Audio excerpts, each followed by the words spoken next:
Hey guys, what's up and welcome back to the web.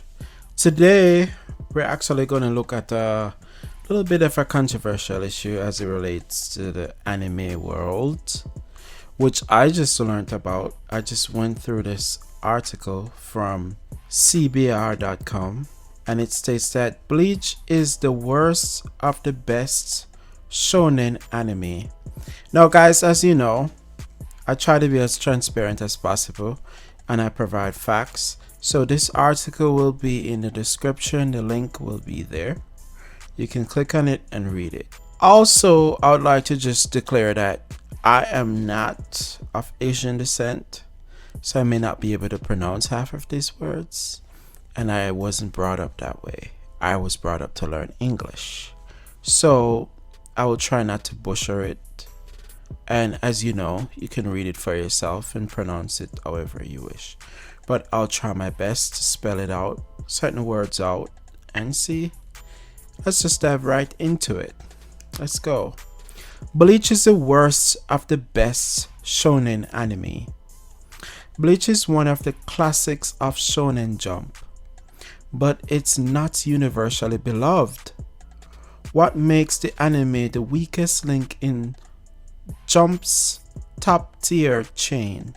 Now, no one in good faith will ever call Bleach a bad anime or manga.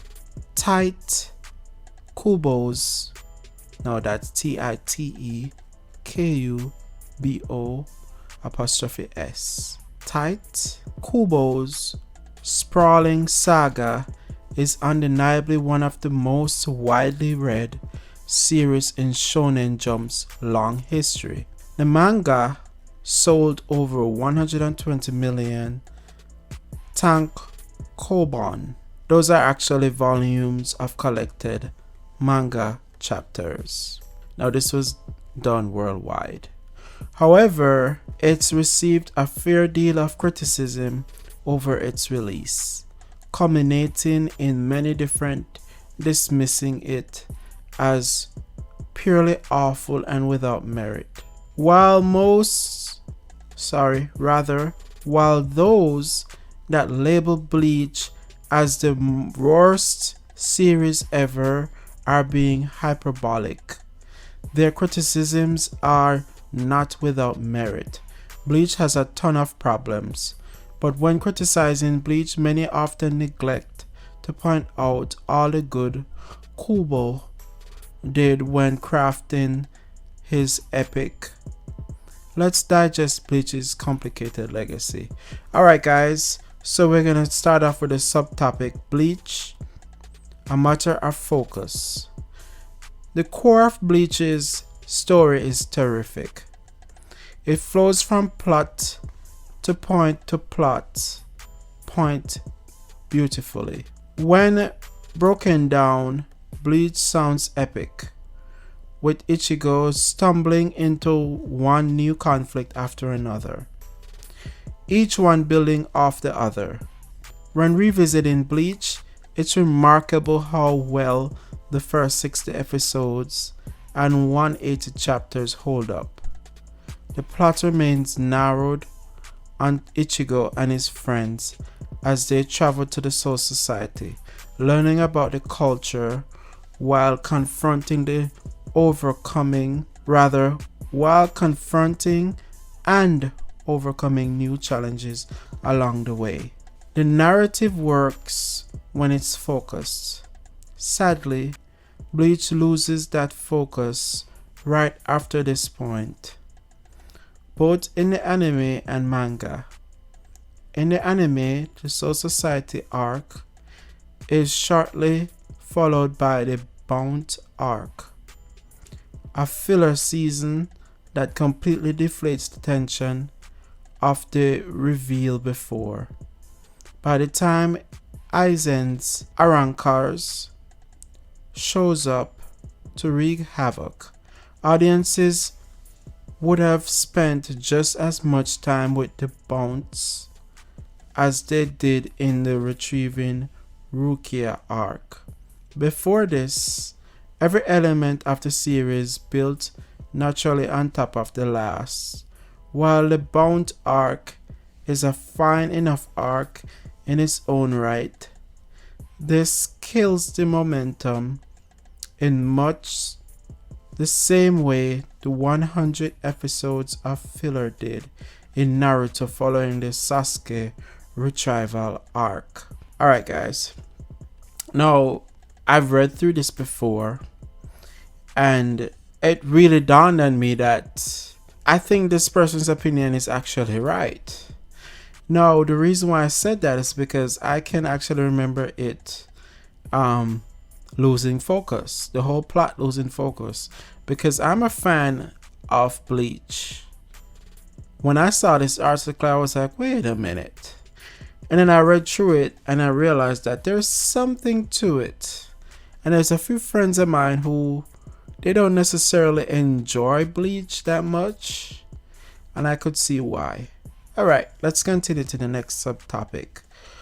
Bleach's overcrowded cast.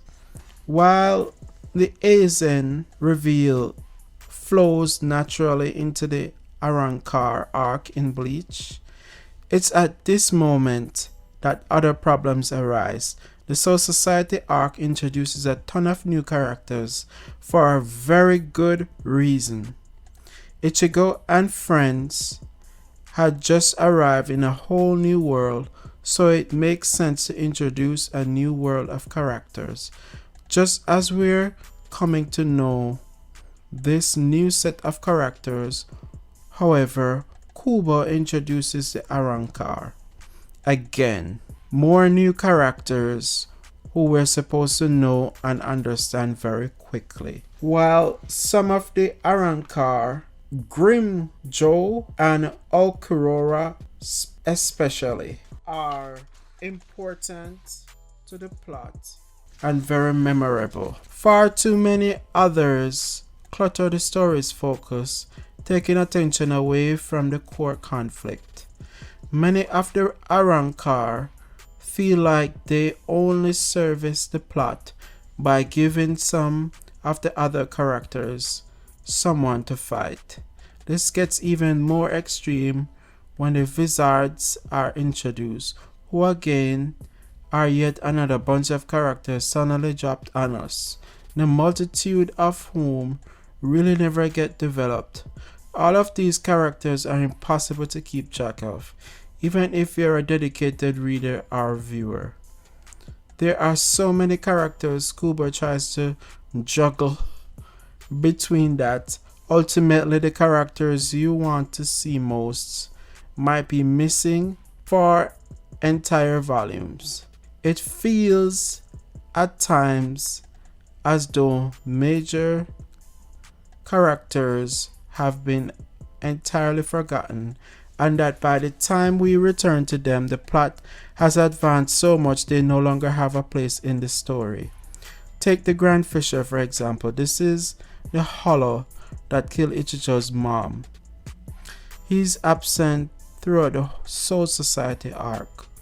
By the time he returns in the Arrancar arc, he's poised for a strong comeback, only to be killed off in seconds without making any real impact.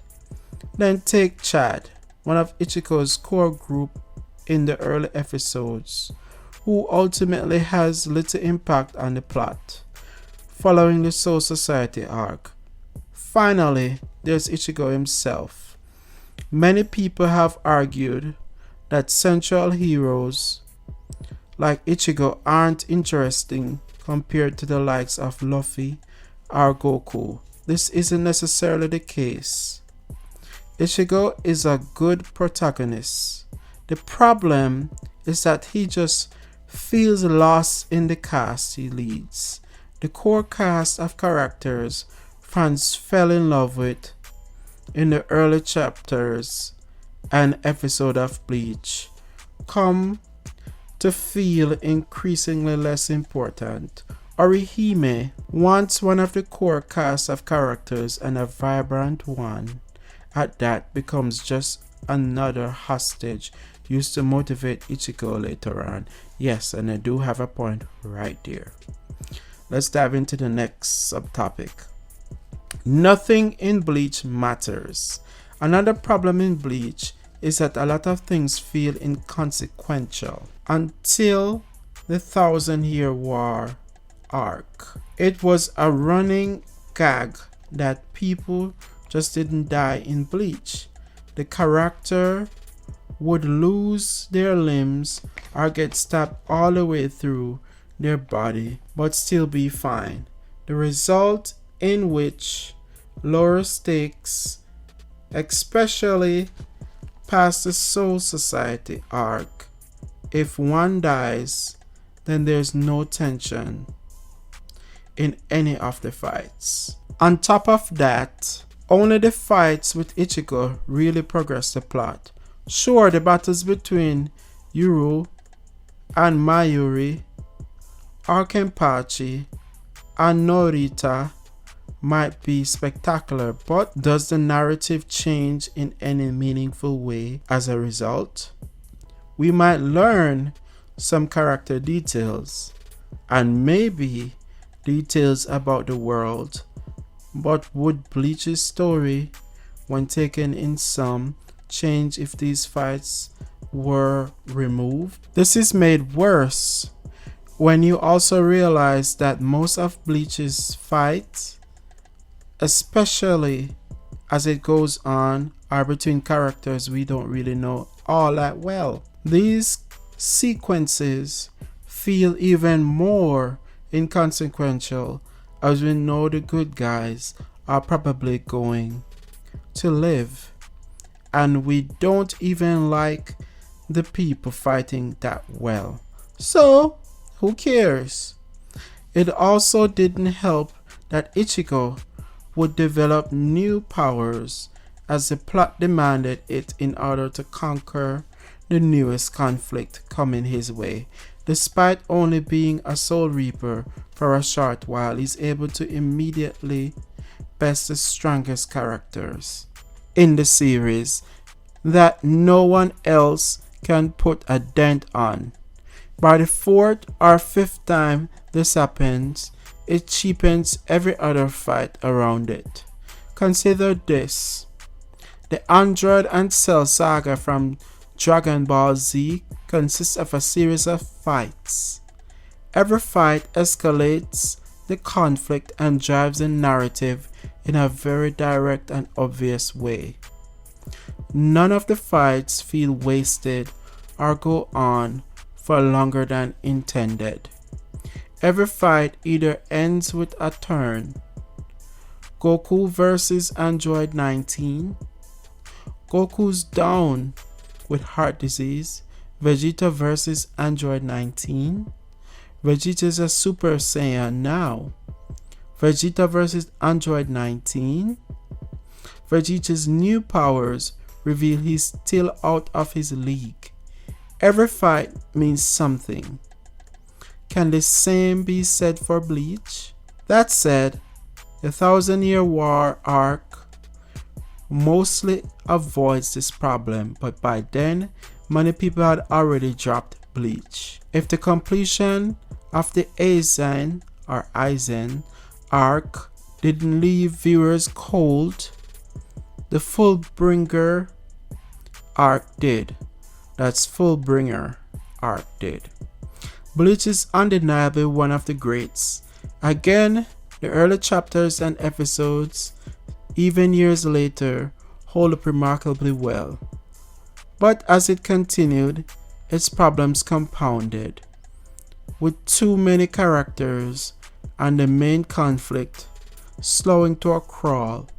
Think about this. The Soul Society arc ends at chapter 182 in the manga, while the next major arc ends at chapter 423. One arc is fast-paced, with precise focus and a limited core cast, but the latter is bloated, inconsistent, and stuffed with just too many faces. Ultimately, the problem is that people remember Bleach more for its lows than for its highs.